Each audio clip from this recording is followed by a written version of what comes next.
নমস্কার, প্রত্যেককে স্বাগত জানিয়ে শুরু করছি আমাদের আজকের অনুষ্ঠান। এই অনুষ্ঠানে আমরা জ্যোতিষবিদ্যা নিয়ে আলোচনা করে থাকি। আসলে অ্যাস্ট্রোলজির মাধ্যমে আমাদের জীবনের সম্ভাব্য জায়গাগুলো কিন্তু বলে দেওয়া যায়, এবং এই যে সম্ভাব্য জায়গাগুলো বলে দেওয়ার জন্য জ্যোতিষবিদ্যাতে বিশেষ কিছু সূত্র আছে, এবং সেই সূত্রগুলো জেনে তারপরে কিন্তু একজনের জীবনের সম্ভাব্য জায়গাগুলো বলে দিতে হয়। আর সেই বিস্তারিত আলোচনায় আজকের অনুষ্ঠানে আপনাদের জন্য উপস্থিত আছেন জ্যোতিষার্ণব গৌরব। স্বাগত জানাই, নমস্কার।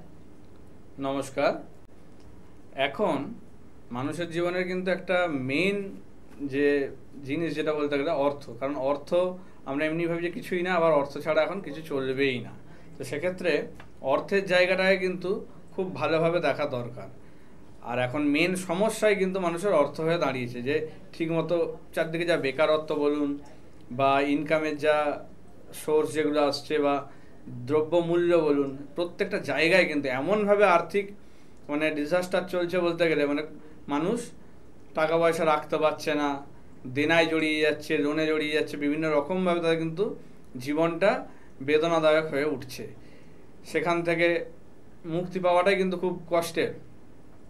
আজকে এই আর্থিক সমস্যা থেকে কী করে মুক্তি পাবো সেইগুলো নিয়ে রাশি অনুযায়ী আমি কিছু টোটকা আজকে দেব, যেগুলো অবশ্যই বাড়িতে পালন করুন, এবং এই সমস্যা থেকে আপনারা অনেকটা মুক্ত হয়ে যাবেন। দেখুন, সম্পূর্ণ মুক্ত হওয়া সম্ভব নয়, সেটার জন্য অবশ্যই প্রতিকার দরকার, কিন্তু আপনাদের যাতে ভালোভাবে একটা জায়গায় দাঁড় করাতে পারি বা একটা স্বচ্ছল জায়গায় যাতে নিয়ে যেতে পারি, সেটার জন্য এগুলো কিন্তু আমি যেভাবে বলছি সেইভাবে প্রত্যেকটা নিয়ম পালন করুন। আপনারা অবশ্যই সেখান থেকে কিন্তু ফল পাবেন, এবং আমাকে ফিডব্যাক জানাবেন কেমন আছেন বা কী হলো সেটার থেকে, ঠিক আছে? কারণ এগুলো প্রত্যেকটাই কিন্তু প্রমাণিত সত্য, যেগুলো আমি বিভিন্ন জায়গায় অ্যাপ্লাই করেছি এবং সেগুলোর থেকে প্রচুর ফল পেয়েছি বলেই কিন্তু এগুলো নিয়ে আলোচনা করা। তো প্রথমেই আসি রাশিচক্রের যে প্রথম রাশি মেষ। মেষ রাশির যারা আর্থিক সমস্যায় জর্জরিত, টাকা পয়সার জায়গায় প্রবলেম চলছে, কর্ম হচ্ছে না, বেকার, বা চাকরি বাকরি থেকে মাইনে ঠিকমতো পাচ্ছেন না, প্রমোশন হচ্ছে না, ব্যবসায় লস চলছে, মেনলি যেটা বলতে চাইছি আর্থিক জায়গার সমস্যা, তাদের ক্ষেত্রে কিন্তু সোনা আর তামা এই দুটো কিন্তু খুব শুভ ধাতু এই আর্থিক জায়গাটা ঠিক করার জন্য কাজ করবে। এই দুটোর একটা মিশ্রণে, অথবা দুটো আলাদা করে আপনারা নিতে পারেন, সোনার আংটি যদি থাকে সেই সোনার আংটিটা মঙ্গলবার ডান হাতের অনামিকায় পরবেন, আর তামার আংটিটা রবিবার বাম হাতের অনামিকাতে পরবেন। এইটা মেষ রাশির যারা করবেন, এবং বালিশের নিচে মঙ্গলবার করে শোয়ার সময় 1 টাকার একটা কয়েন বালিশের নিচে দিয়ে শোবেন, এবং সকালবেলা উঠে সেটা আবার নিয়ে নেবেন, নিয়ে জমা করবেন। এটা হচ্ছে মোটামুটি 7টা মঙ্গলবার করবেন, তারপরে সেই টাকাটা কোনো দুস্থ ব্যক্তিকে দান করবেন। আপনারা করে দেখুন, হাতে নাতে ফল পাবেন। টাকার জায়গা, আর্থিক জায়গা অবশ্যই সমস্যা মিটবে। বৃষ রাশির ক্ষেত্রে আসি, সেকেন্ড রাশি আমাদের বৃষ রাশি। বৃষ রাশির ক্ষেত্রে কিন্তু রূপো খুব শুভ ধাতু এই হিসাবে কাজ করবে আর্থিক জায়গা ঠিক করার জন্য। সেটা কোথায় করবেন? শুক্রবার দিন ডান হাতের মধ্যম হাতে আপনাদের পড়তে হবে। আর যেটা করতে হবে, প্রত্যেক শুক্রবার 2টো করে লবঙ্গ বালিশের নিচে দিয়ে শুতে হবে, এবং এটা করবেন কটা? আপনারা 12টা শুক্রবার এইভাবে পালন করবেন। আপনারা নিজেরাই হাতে হাতে ফল পাবেন, আর্থিক জায়গা কিভাবে উন্নত হচ্ছে। এবং যাদের টাকা পয়সা থাকছিল না, প্রবলেম হচ্ছিল, তারাও দেখতে পাবেন যে আর্থিক জায়গাটা সচ্ছল হচ্ছে, টাকা পয়সা রাখতে পারছেন, সবই পাচ্ছেন। যেগুলো প্রচুরভাবে বেরিয়ে যাচ্ছিল সেগুলো কিন্তু আটকে যাবে। এবার আসি মিথুন রাশির ক্ষেত্রে। মিথুন রাশির ক্ষেত্রে কিন্তু তামাটা ধারণ করবেন ডান হাতের কনিষ্ঠাতে, 20 আঙুলে পরবেন, বুধবার দিনে ধারণ করবেন।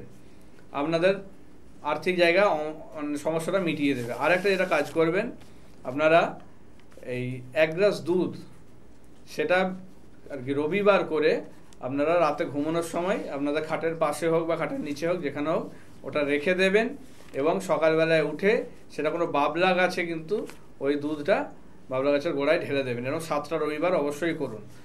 আর্থিক জায়গার সমস্যা মিটে যাবে, ঠিক আছে? আপনাদের ক্ষেত্রে সোনা যদি পরে আছেন, সোনার জিনিস এখন কিন্তু খুলে রাখুন। আর্থিক জায়গা যতদিন না ঠিকঠাক হচ্ছে সোনা এখন পরা উচিত নয়।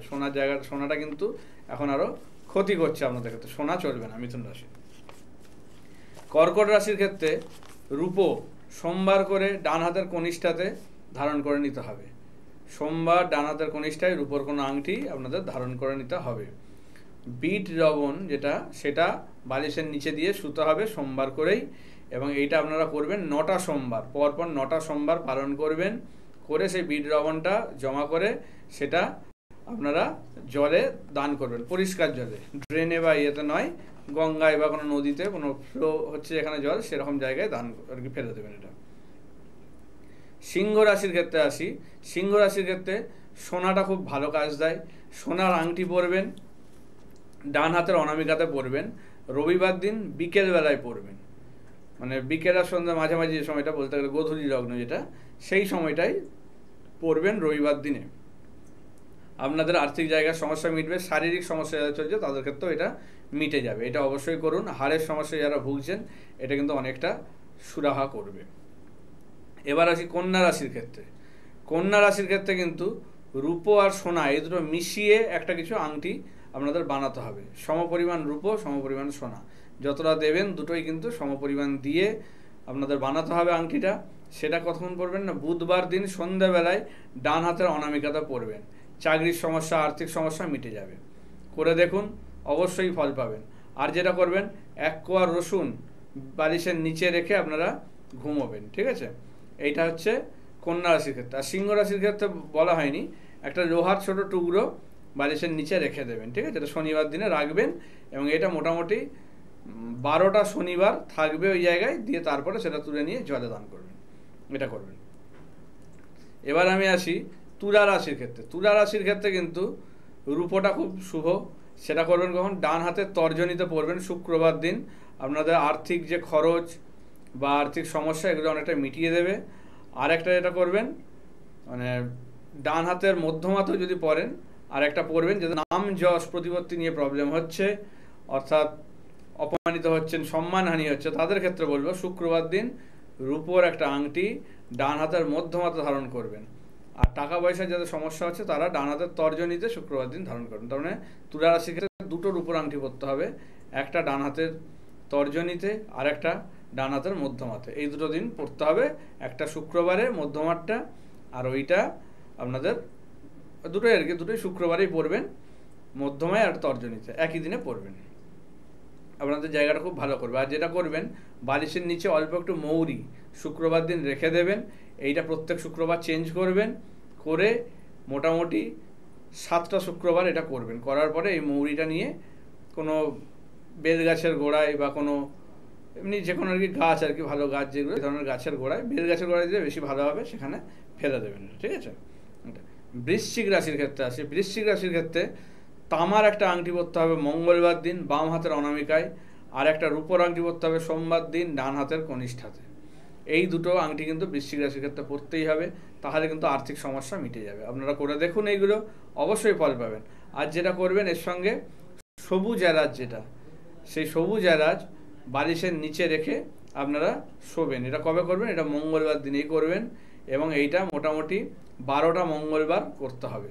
একটা মঙ্গলবার রাখলেন, সেটা আবার পরের মঙ্গলবার তুলে নিয়ে নতুন আবার মঙ্গলবার রাখবেন, এরকম করে 12টা মঙ্গলবার রাখবেন, এবং সেগুলো নিয়ে কোনো জলে দান করবেন, ফেলে দেবেন। এবার আমি আসি ধনু রাশির ক্ষেত্রে। ধনু রাশির ক্ষেত্রে সোনা বা পিতল যে কোনো একটা আপনার সামর্থ্য অনুযায়ী নেবেন। সেটা আপনাদের কি করতে হবে, বৃহস্পতিবার সকালবেলায় ডান হাতের তর্জনীতে ধারণ করতে হবে। রূপো একদমই চলবে না ধনুরাশির ক্ষেত্রে, রূপোটা ব্যবহার করা বন্ধ করতে হবে। রূপোর চেন, রূপোর আংটি, যাই কিছু রূপোর যদি কিছু থাকে সেটা ইমিডিয়েট খুলে রাখুন, নাহলে কিন্তু আর্থিক জায়গায় আরও সমস্যায় ভোগাবে, ঠিক আছে? রূপোটা একদমই চলে না ধনুরাশির ক্ষেত্রে, তো সেগুলো মাথায় রাখবেন। আর একটা সঙ্গে যেটা করবেন ধনুরাশির জাতকরা, সেটা ময়ূরের পালক বালিশের নিচে দিয়ে শোবেন। এইটা হচ্ছে আপনাদের আর্থিক মানে টাকা পয়সাকে আকর্ষণ করবে, ঠিক আছে? আপনাদের ক্ষেত্রে এই জিনিসটা খুব ভালো কাজ দেবে ধনুরাশির ক্ষেত্রে। এবং সেটা কবে করবেন? সেটা আপনারা বৃহস্পতিবারেই করবেন, রাতে শোয়ার সময় এটা রাখবেন। এইরকম করে মোটামুটি 11টা বৃহস্পতিবার পালন করবেন ধনুরাশি। এবার আমি আসি মকর রাশির ক্ষেত্রে। মকর রাশির জাতক জাতিকারা যেটা করবেন, লোহার আংটি ডান হাতের মধ্যমাতে শনিবার দিন সকালবেলায় ধারণ করবেন। আর স্টিল বা জিঙ্ক এইটার আংটি আপনারা বাম হাতের মধ্যমাতে ধারণ করবেন ওই একই দিন শনিবারেই সন্ধ্যাবেলায়, ঠিক আছে? একটা সকালে একটা সন্ধ্যাবেলায় করবেন। আর কিছু সাদা সর্ষে, সাদা মরিচ আপনাদের বালিশের নিচে অবশ্যই এটা রাখবেন শনিবার করে, এবং এটা 9টা শনিবার আপনারা পরপর মানে রাখবেন আর চেঞ্জ করবেন। একটা শনিবার রাখলেন, পরের শনিবার আবার ওটা তুলে নিয়ে আবার সেই দিন চেঞ্জ করে দেবেন। 9টা শনিবার করবেন এবং সেগুলো একসঙ্গে কালেক্ট করে আপনারা সেটা জলে দিয়ে দেবেন। এরপর আসি কুম্ভ রাশির ক্ষেত্রে। কুম্ভ রাশির যারা, তাদের ক্ষেত্রেও কিন্তু লোহাটা খুব শুভ। তো লোহার আংটি আপনারা বাম হাতের মধ্যমায় শনিবার দিন সন্ধ্যাবেলায় ধারণ করবেন। তামাটা কিন্তু কুম্ভ রাশির ক্ষেত্রে এখন চলবে না, এই সময়টা তামাটা অ্যাভয়েড করাটা উচিত। আর আপনারা যেটা করবেন, একটা ছোট ভাগবত গীতা যে হয় না, সেই গীতা আপনারা বালিশের নিচে রেখে ঘুমোবেন। এটা অবশ্যই পালন করুন, মানে খুব ভালো ফল পাবেন আর্থিক জায়গা থেকে। আর আরেকটা জিনিস করতে হবে, সেটা হচ্ছে অষ্টধাতু। অষ্টধাতুর একটা আংটি আপনারা শনিবার দিন ডান হাতের মধ্যমাতে সকালবেলায় ধারণ করে নেবেন। আপনাদের আর্থিক জায়গায় যা যা সমস্যা চলছে এগুলো সব কিন্তু এই সময় মিটিয়ে দেবে যদি এইগুলো পালন করতে পারেন। যে দিন যে বার আমাদের যে সময়ে বলছি সেটা কিন্তু সেই সময়েই করতে হবে, তবে কিন্তু সেটার পূর্ণ ফল পাবেন। এগুলো করার পরে কতটা কি রেজাল্ট পাচ্ছেন, রেজাল্ট তো অবশ্যই পাবেনই, আর সেটা আমাকে জানাতে ভুলবেন না। আমারও ভালো লাগে আপনাদেরকে এগুলো বলার পর আপনারা পালন করে যখন ফল পান, অনেকেই আমাকে জানান, তো সেক্ষেত্রে আমার এগুলো ভালো লাগে। আর্থিক সমস্যাটা এখন মানে খুবই বড় সমস্যা একটা, মানে প্রত্যেকটা মানুষের ক্ষেত্রে। তো সেই কারণেই এখান থেকে কী করে কিছু মুক্তি পাওয়া যায় বা কিছুটা স্বচ্ছল অবস্থায় আসা যায়, সেটাই হচ্ছে আমার আজকের মানে প্রচেষ্টা, যে কিভাবে আপনাদেরকে একটা ভালো জায়গায় আনতে পারি। মীন রাশির ক্ষেত্রে আপনারা যেটা করবেন, সোনা হচ্ছে আপনাদের জন্য খুব শুভ। সে সোনা আগে যদি সোনা থাকে, যেটা পরেন না, সেটাও আপনি এখন পরতে পারেন, কোনো অসুবিধা নেই। বৃহস্পতিবার দিন সকালবেলায় ডান হাতের অনামিকাতে সোনাটা ধারণ করুন। আর ঘুমানোর সময় বৃহস্পতিবার করে অল্প কর্পূরে দিয়ে, সে কাগজে করে মুড়ে হোক, যে কোনো কিছুতে হোক, বালিশের নিচে রেখে শোবেন প্রত্যেক বৃহস্পতিবার। এরকম 16টা বৃহস্পতিবার অবশ্যই পালন করুন, আপনার আর্থিক জায়গা ঠিক হয়ে যাবে, অর্থ আকর্ষণ করবে সমস্ত কিছু দিক থেকে, এটা কিন্তু করবে। তো এই গেল আমাদের যে আর্থিক সমস্যায় যারা ভুগছি বিভিন্ন রাশি ধরে ধরে, তাদের ক্ষেত্রে টোটকা। এবার এগুলো দেখুন, এগুলো হচ্ছে বাড়িতেই আপনারা পালন করতে পারবেন। এর জন্য কোনো হাতি ঘোড়া বিশাল কিছু জোগাড় যন্ত্র নেই, কিচ্ছু নেই, আপনারা নিজেরাই বাড়িতে এগুলো পালন করতে পারবেন। সেই কারণেই বলা, এবং এগুলো প্রত্যেকটা কিন্তু স্বাস্থ্যসম্মতভাবে মানে গবেষণামূলকভাবে সেগুলো তৈরি, যাতে আপনারা ঠিকঠাক করে 100% ফল পান। দেখুন, বিভিন্ন রকম বিভিন্ন মানুষ আমাদের মতো এরকম অনেক অ্যাস্ট্রোলজার আপনাদের টোটকা দেয়, আমি নিজেও দেখি বিভিন্ন রকম ইয়েতে, কিন্তু আমি এটুকু আপনাদের গ্যারান্টি দিয়ে বলতে পারি যে এই টোটকাগুলোর কিন্তু মানে ফলাফল আপনারা পাবেনই, এবং এগুলো কিন্তু একদম প্রমাণিত। সেই কারণেই কিন্তু এগুলো বলা, আপনারা এগুলো ঠিকঠাক করে পালন করুন। আচ্ছা, তো এরপরে আমি আরেকটা গুরুত্বপূর্ণ জিনিস নিয়ে আলোচনা করব আজকে, সেটা হচ্ছে এই যে পিঁপড়ে। পিঁপড়ে আমরা দেখি তো, এই পিঁপড়ে মানে বাড়িতে বিভিন্ন রকম সময় দেখা যায়। তো পিঁপড়ে এমন একটা প্রাণী বা ইনসেক্ট যাই বলুন কি, যেটা মানে অনেক আগের থেকে কিন্তু অনেক কিছু জিনিস কিন্তু তারা বুঝতে পেরে যায়। কোনো ধরুন দুর্ঘটনা আসছে কি ভালো কিছু জিনিস আসছে, যে কোনো কিছু, তাদের সিক্স সেন্সটা বলতে গেলে আমাদের যেটা বলি আমরা ষষ্ঠ ইন্দ্রিয়, সেই ভাষাতে যদি বলা যায়, ওদের কিন্তু এই যে অনুমান ক্ষমতাটা, এটা কিন্তু মানে খুবই পাওয়ারফুল। ওরা কিন্তু অনেক আগের থেকে জিনিসগুলোকে ওরা ডিটেক্ট করতে পারে। তো সেই কারণে বাড়িতে যদি পিঁপড়ে দেখেন, সেটা কিন্তু অবহেলা করবে না। সেটা কিন্তু বিভিন্ন কারণ, যে আপনার বাস্তু হয়তো কোনো রকমভাবে প্রবলেম হয়েছে, কোনো ক্ষতি করা হয়েছে, আপনাকে কোনো রকম ক্ষতি বা তন্ত্র কিছু করা হয়েছে, যেটার কারণে ভুগছেন। আমি বারবার বলি যে আপনার ছকে সবসময় যে খারাপ থাকবে ভালো থাকবে সেটা নয়, অনেক কিছু কিন্তু খারাপ থাকে না, তবুও দেখি আমরা সেগুলোর ফল পাচ্ছি। এটার একটা কারণ কিন্তু মানে এখন হিংসা বলুন, এই আশেপাশে শত্রুতা এত বেড়ে গেছে, যেটার জন্য কিন্তু আপনাকে বিভিন্নভাবে, এবার বিশেষ করে কাছের লোকই কিন্তু বেশি ক্ষতিটা করে। ক্ষতি কিন্তু দূরের লোক কিন্তু করবে না বেশি, কারণ তাদের সেগুলো অতটা যায় আসে না, চেনে না জানে না, সেরকম কেউ করবে না। যারা আপনার ভালোভাবে চেনে জানে, কারণ আপনার ক্ষতি করার জন্য যা যা ডিটেলস দরকার, সেগুলো কিন্তু একমাত্র কাছের মানুষই কিন্তু পেতে পারে। তো সেই কারণেই কাছের মানুষকে কিন্তু মানে আমরা এই ভুলটাই করি, যে সমস্ত কিছু বলা, শেয়ার করা, যা কিছু দরকার কাছের ভেবে আমরা কিন্তু সমস্ত কিছু বলি বা সমস্ত কিছু শেয়ার করি। সেটাই কিন্তু তারা মানে খারাপভাবে বা সেটাকে অসাধু উপায়ে, কিন্তু অসৎ উপায়ে সেটাকে কাজে লাগিয়ে আমাদেরই বিরুদ্ধে কিন্তু সেগুলো কাজে লাগায়। আমাদের কোনো ভালো দিক আমরা ধরুন কারোর সঙ্গে শেয়ার করছি, কিছু একটা ভালো কিছু হলো, তখন আমরা সেটা মানে আমাদের কাছের বন্ধু হোক বা কেউ ভালো কেউ হোক, তার সঙ্গে আমরা শেয়ার করি।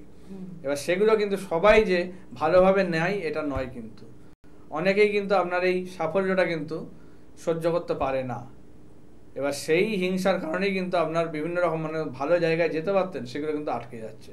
ধরুন একটা ভালো চাকরি পেয়েছেন, পেয়েছেন, কিন্তু দেখা যাচ্ছে সেখানে খুব ডিস্টার্ব হচ্ছে। সেটা কিন্তু বুঝতে হবে আপনার কোনো রকম এক্সটার্নাল এফেক্ট কিন্তু সেখানে কাজ করছে। কিংবা ধরুন আপনার শরীর স্বাস্থ্য নিয়ে খুব প্রবলেমে ভুগছেন, যেটা বারবার ডাক্তার দেখিয়েও আপনি ধরতে পারছেন না, তখন কিন্তু বুঝতে হবে আপনাকে কিন্তু কোনো রকমভাবে তন্ত্রক্রিয়া করা হয়েছে। তো সেক্ষেত্রে একবার আসুন, একবার জিনিসটা দেখান কোনো ভালো অ্যাস্ট্রোলজারকে দিয়ে। আমি বলবো না আমার কাছেই আসতে, আপনি যে কোনো মানে ভালো অ্যাস্ট্রোলজার যাকে আপনারা বিশ্বাস করেন সেরকম জায়গায় যান। এই ধরনের সমস্যাগুলো যখনই দেখছেন, ধরুন আপনার সন্তান অসুস্থ হয়ে পড়ছে, কি বারবার কোনো দুর্ঘটনা ঘটছে, কিংবা অবাধ্য হয়ে যাচ্ছে, পড়াশোনা করছে না, সেক্ষেত্রে কিন্তু হতেই পারে সেটা আপনার কোনো প্রতিবেশী হোক বা বাড়ির কোনো আত্মীয় স্বজন হোক, সেখান থেকে কোনো রকমভাবে কোনো এফেক্ট বা ক্রিয়া কিন্তু করা হতেই পারে, যেটার কারণে কিন্তু আপনার সন্তান হঠাৎ করে চেঞ্জ হয়ে গেছে। বা আপনার স্বামী স্ত্রীর মধ্যে সম্পর্ক খুব ভালো ছিল, দেখা যাচ্ছে হঠাৎ করে খুব প্রবলেম চলে এলো, তৃতীয় কোনো ব্যক্তির আগমন ঘটছে, বা সম্পর্ক ভেঙে যাওয়ার মতো জায়গায় চলে আসছে, অতিরিক্ত মানে প্রেম ভালোবাসা করে অনেক দিনের সম্পর্ক, তারপরেও দেখা যাচ্ছে কি সেটা ভেঙে যাচ্ছে, মতের মিল হচ্ছে না, এতদিন তো হয়নি, হঠাৎ করে কেন? তাহলে এগুলোর কিন্তু কারণ কিন্তু বুঝতে হবে। এগুলোর কারণ কিন্তু এমনিভাবে হয় না, এগুলো কিন্তু এক্সটার্নালি কিন্তু করা হচ্ছে বাইরে থেকে, শত্রুতার কারণে। তো সেই কারণে এগুলো একদমই অবহেলা করবেন না। এই জায়গাগুলো থেকে যদি আমরা ঠিকমতোভাবে প্রতিকার বা প্রোটেকশন নিয়ে রাখতে পারি, তাহলে কিন্তু আমাদের লাইফটা কিন্তু অনেক স্মুথ হবে, অনেক ভালোভাবে আমরা চলতে পারবো। তো এই জিনিসগুলো একদমই মানে ওভারলুক করে চলে যাওয়ার মানেই কিন্তু আপনার কিন্তু বিপদ, বা আপনি কিন্তু এতে জড়িয়ে গেলেন, যেটা থেকে আর বেরোনো কিন্তু খুব কঠিন। কারণ তন্ত্রক্রিয়া বা এই ধরনের যে সমস্ত ক্ষতিকর কাজ যেগুলো, সেগুলো কিন্তু যত দিন যায় তত কিন্তু এগুলো আরও পাওয়ারফুল হয়ে যায়। তো সেক্ষেত্রে এগুলো একদমই অবহেলা করুন না। বাড়ির সামনে ধরুন কিছু পড়ে আছে, কিংবা ধরুন আপনার শরীর স্বাস্থ্য হঠাৎ করে অসুস্থ হলো, বা কোনো রকম কিছু একটা দুর্ঘটনা ঘটে গেল, বা খুব ভালো সম্পর্ক নষ্ট হয়ে গেল হঠাৎ করে, তো এইগুলোর কিন্তু কারণ কিন্তু একটা কিন্তু খুব বড় একটা জায়গা থাকে এই ধরনের শত্রুতা এবং ক্ষতি। তো সেগুলো ভালো করে খেয়াল করুন, কোনো কিছুই কিন্তু ফেলে দেওয়ার মতো নয়। প্রত্যেকটা জিনিস কিন্তু যদি ঠিক করে দেখা যায়, তাহলে কিন্তু সেগুলো থেকে সমাধান করে বেরিয়ে আসা সম্ভব। এবং সেই ধরনের সমাধান কিন্তু আমি একদম গ্যারেন্টি সহকারে করি আপনাদের জন্য, যেটা আপনারা চাইলে অবশ্যই যোগাযোগ করবেন, সেখান থেকে বার করার দায়িত্ব আমার। অবশ্যই সমস্যা থাকতে হবে, শুধু জানার জন্য দেখার জন্য আসবেন না যে আমি ভালো বলছি ওনার কাছে যাই শুনে আসি, এরকম নয়। আপনি যদি সত্যিকারের সমস্যায় থাকেন অবশ্যই আসুন, আমি সেক্ষেত্রে আপনাকে হেল্প করব সেখান থেকে বেরিয়ে আসার জন্য। তো সেটা কিন্তু মানে ঠিকঠাকভাবেই করা হবে, বা সেই ধরনের সমস্যা থাকলেই আসুন, ঠিক আছে? সমস্যা নিয়ে আসবেন এবং সমস্যাটাকে সমাধান করবেন, এই মানসিকতা অবশ্যই রাখতে হবে। মানে শুধুমাত্র একটা গাইডলাইন নিয়ে গেলাম, তারপরে আমি যেমন মানে আগের মতনই রয়ে গেলাম, তাতে কিন্তু সমাধান হবে না। যা যা বলছেন সেগুলো কিন্তু আপনাকে মেনে চলতে হবে, এই জায়গায় ইম্পর্টেন্ট। এবং বাস্তুর জায়গা থেকেও আপনাদের সচেতন হতে হবে। এবং আপনারা জানেন যে জ্যোতিষান্ডব গৌরব কিন্তু বাস্তুর জায়গাটা ভীষণ প্রাধান্য দিয়ে থাকেন। অতএব আপনার বাস্তু সমস্যার ক্ষেত্রে যদি মনে হয় যে আমি সব দিক থেকে চেষ্টা করেছি কিন্তু কেন আমার উন্নতিটা হচ্ছে না, বাস্তুতে আমার কোনো প্রবলেম থাকতে পারে, এই রকম যদি সন্দিহান হন অবশ্যই কন্ট্যাক্ট করুন, আপনার বাড়িতে গিয়ে বাস্তু ভিজিট করেন, এবং সাথে যদি বাস্তু যজ্ঞের প্রয়োজন হয় সেটাও করেন। এবং ভালো মাস আছে, যেমন আমরা শ্রাবণ মাসের মধ্যে রয়েছি, ভীষণ পবিত্র মাস, পরে আমাদের ভাদ্র মাস আছে। তো সবাই চাইলে আমি দিতে পারবো না, এই যে দিদি বললেন যেটা যে যোগাযোগ করুন, দেখুন সবাইকে তো দিতে পারবো না, সময় সীমিত থাকে, ভালো দিন ভালো দেখে করতে হবে, এবার সেটা সবার জন্য কিন্তু সম্ভব নয়। তো সেই কারণে যারা আগে আসবেন বা আগে যোগাযোগ করুন তাদেরকে, অন্যান্যরা কিন্তু রাগ করবেন না যে আমরা দিতে পারছি না বলে। তো সেই কারণে কিন্তু মানে সময় থাকতে যোগাযোগ করবেন, অবশ্যই আপনারা পাবেন। তো সেই জিনিসগুলো খেয়াল রাখবেন। আর যেগুলো বলছি আমি সেগুলো কিন্তু অবশ্যই খেয়াল রাখুন। যেমন এই যে বললাম যে পিঁপড়ে, যেটা বললাম, এরা অনেক আগের থেকে কিন্তু বুঝতে পারে। আমরা কি জানি কালো পিঁপড়ে শুভত্বর লক্ষণ, তাই তো, আর লাল পিঁপড়েটাকে আমরা একটু অশুভ ভাবি। তো সেক্ষেত্রে এরও কিন্তু আবার অনেক ভাগ আছে, যে কালো পিঁপড়ে যদি দেখি সেটা যদি অতিরিক্ত পরিমাণে দেখি তখন কিন্তু সেটা আবার অশুভ হয়ে যাবে, কম পরিমাণে থাকলে ঠিক আছে। আবার লাল পিঁপড়ে যদি দেখি, তার যদি আবার মানে পিঁপড়ের ডিম মুখে করে যদি নিয়ে আসে, সেক্ষেত্রে কিন্তু সেটা আবার শুভ হয়ে যাবে। তো সেক্ষেত্রে মানে ডিপেন্ড করে যে কোন জায়গায় কোনটা শুভ কোনটা অশুভ, সেটা কিন্তু ম্যাটার করে যায়। শুধু যে এইটা থাকলেই শুভ এটা থাকলে অশুভ, এবার ওগুলোর কি বলতো দিক থাকে, কোন দিকে আপনার পিঁপড়ের ইয়েটা হয়েছে। ধরুন পূর্ব দিকে হয়েছে আপনার বাড়ির, সেক্ষেত্রে কিন্তু খুব খারাপ সময়, সেটা কিন্তু আপনার কোনো রকম একটা ব্যাড নিউজ আনতে চলেছে, কোনো দুর্ঘটনা বড়সড় কিন্তু ক্ষতি এটা কিন্তু ঘটতে চলেছে। এগুলো কিন্তু খুব সাবধান। এই জিনিসগুলো কিন্তু মানে বাড়ির গৃহকর্ত্রী বিশেষ করে আপনাদের কিন্তু মানে শরীর স্বাস্থ্য নিয়ে কিন্তু মানে মৃত্যুযোগের মতো সময়ে আনতে পারে, অথবা কোনো দুরারোগ্য রোগ কিন্তু ধরা পড়তে পারে যদি লাল পিঁপড়ে, মৌমাছি, বোলতা এরা যদি পূর্ব দিকে বা কোনো রকম জায়গায় যদি দেখতে পান, বাড়ির পূর্ব দিকে যদি হয়, সেক্ষেত্রে কিন্তু খুব সাবধান হয়ে যান। এগুলো কিন্তু বিভিন্ন রকম সংকেত থাকে প্রকৃতি আমাদের দেয়, সেগুলো কিন্তু মানে ভালো করে লক্ষ্য করা উচিত। সেই কারণে আমি বারবার বলছি যে কোন দিক থেকে আসছে সেটা ম্যাটার করবে, কোন জায়গা থেকে আসছে। ধরুন খাবার দাবারের জায়গায় পিঁপড়ে হয়েছে, নাকি আপনার যেখানে টাকা পয়সা রাখেন, গয়না রাখেন, সেই রকম জায়গায় কি পিঁপড়ে হয়েছে, কানা লাল, সেটা ডিপেন্ড করবে। এবার ধরুন খাটের নিচে হয়েছে নাকি দরজার কাছে হয়েছে, মানে প্রত্যেকটা জায়গার কিন্তু সিগনিফিকেন্ট রয়েছে। তো সেই সিগনিফিকেন্সগুলো ধরতে হবে কোনটা কি হচ্ছে। এবার এগুলো একটা ভালো অ্যাস্ট্রোলজার আপনাকে বলতে পারবে, গাইড করতে পারবে, আপনারা নিজেরা জানতে পারবেন না। তো সেই কারণে কোথায় হচ্ছে কি হচ্ছে সেগুলো ভালো করে অবজার্ভ করুন, সেগুলো এসে যাতে বলতে পারেন যে আমার বাড়ির এই জায়গাটায় পিঁপড়ে দেখা দিচ্ছে, বা এই জায়গায় কোনো রকম কিছু মরে পড়ে আছে, বা এখানে কোনো রকম ডিস্টার্ব কিছু হচ্ছে, বা কোনো বাড়িতে ধরুন কোনো দুর্গন্ধ পাচ্ছেন, কিছুই হয়তো মরেনি বা কিছুই হয়নি, তারপরে একটা দুর্গন্ধ পাচ্ছেন, সেক্ষেত্রে কিন্তু হতে পারে সেটা জিনতন্ত্রের প্রভাব। জানেন কি, জিনতন্ত্র কিন্তু করা হলে বাড়িতে কিন্তু এরকম দুর্গন্ধ কিন্তু ম্যাক্সিমাম টাইমে আপনি পেতে পারেন।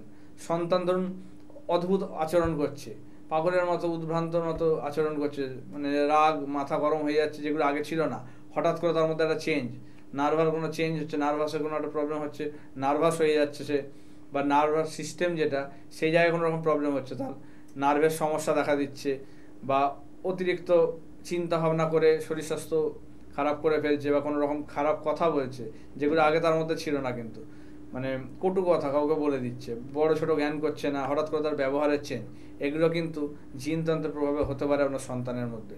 তো প্রত্যেকটা জিনিস কিন্তু খেয়াল করতে হবে কি ঘটছে, এবং সঙ্গে সঙ্গে যদি সেগুলোর মানে রেমেডি ঠিক মতো করে করা যায়, তাহলে কিন্তু সেখান থেকে বেরিয়ে আসা 100% মানে একদম সাকসেসফুল হবেই। কিন্তু যদি দেরি করেন তখন কিন্তু জায়গাটা খুব খারাপ হবে। আর ভুল প্রতিকার হলে তো আর কিছু বলারই নেই, সেটা কিন্তু মানে আপনাকে আরও শতগুণ বাড়িয়ে দেবে। তো সেই কারণেই মানে এই ধরনের কিছু দেখলেই 7-5 না ভেবে আগে কোনো ভালো ডাক্তারের সঙ্গে যোগাযোগ করুন, যাতে সেই জায়গাটা থেকে আপনাকে বের করা যায়। কারণ ভবিষ্যতে যখন ধরা পড়বে তখন কিন্তু আর কিছু করার থাকবে না। তো এই হচ্ছে জায়গা। ঠিক তাই সময় থাকতে থাকতে কিন্তু আমাদের কাজ করতে হবে, এবং মানে অ্যাস্ট্রোলজি আমাদের যেটা করে যে একটা যে কোনো কিছুর পূর্বাভাস আমাদেরকে দিয়ে দেয়, অতএব সেই পূর্বাভাস যেটা দিচ্ছে সেটা একজন দক্ষ জ্যোতিষ ব্যক্তিত্বই আপনাকে বলে দিতে পারবেন। তাই জ্যোতিষান্য গৌরবের সাথে যারা যোগাযোগ করতে চাইছেন, অবশ্যই আপনারা মানে কোনো খারাপ কিছু দেখলে যেমন তার সাথে যোগাযোগ করতে পারেন, আবার ভালোর জায়গাটা জানার জন্য যোগাযোগ করতে হবে, কারণ আর ভালোর জায়গাটাকেও কিন্তু জীবনে সদ্ব্যবহার করতে হবে। আপনি জানলেন না আপনার ভালো সময় জীবনে আসলো, সেটা হচ্ছে পেরিয়ে গেল, মানে যে ভালো সময় এলো সেটা পেরিয়ে গেল, কিংবা ধরুন ভালো যোগ আছে তবু দেখা যাচ্ছে সেরকমভাবে ফল পাচ্ছি না, কেন? তার কিন্তু অন্য কোনো কারণ আছে, হয় কোনো বাইরের থেকে এক্সটার্নালি কোনো কিছু করা হয়েছে, অথবা আপনার কিছু অশুভ যোগ আছে যেগুলো কিন্তু শুভ যোগগুলোকে নষ্ট করছে, যেটা আপনি কিন্তু ধরতে পারবেন না, যেটা দেখানোর পরেই কিন্তু মানে সেটাকে ভালো করে বিচার করে, বিশেষ করে স্ফুট বিচার যেটা আমি করি, যেটা কিন্তু প্রচুর সময় সাপেক্ষ বলুন এবং পরিশ্রম সাধ্য বলুন, সেই জিনিসটা করে তবে কিন্তু একটা মানে বিচারের ডিটেলসে জানা যায় বা যাওয়া যায়, তবে কিন্তু সমস্যাটাকে ধরে সেটাকে গোড়া থেকে নির্মূল করা সম্ভব হয়। না হলে কিন্তু সেই সমস্যা ধরুন একটু কাটবে আবার চলে আসবে, তো এই ধরনের সমস্যাগুলো হয়।